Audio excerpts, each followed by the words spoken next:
हे ढगात हेलिकॉप्टर शिरलं, इकडं बघतोय ढग, तिकडं बघतोय ढग, आणि आमचे देवेंद्र फडणवीस निवांत गप्पा मारत बसले.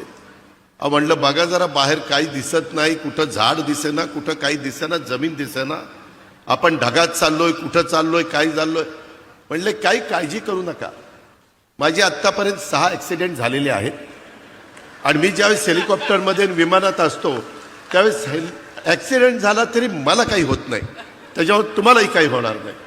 अरे बाबा म्हणलं आता हे काय सांगतोय. एक तर पोटात गोळा आलाय, आज आषाढी एकादशी, सारखं पांडुरंगा पांडुरंगा पांडुरंगा नाव घेत होतं मनात, आणि ह्या महाराजांचं आम्हाला उपदेश चाललेले होते, काही काळजी करू नका. आणि खरोखरीच येईपर्यंत इतके निवांत होते. ते म्हणले मला ह्याचा अनुभव आहे, माझे अनेक ॲक्सिडेंट झालेले आहेत, परंतु माझ्या कुठं नखाला देखील धक्का लागला नाही.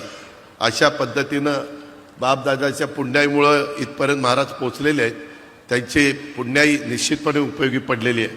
परंतु मित्रांनो, एकंदरीत खरोखरीच जरा सगळेजण धाकधूकच करत होते. माझ्या उजव्या बाजूला उदय सामंत भेटलेले होते.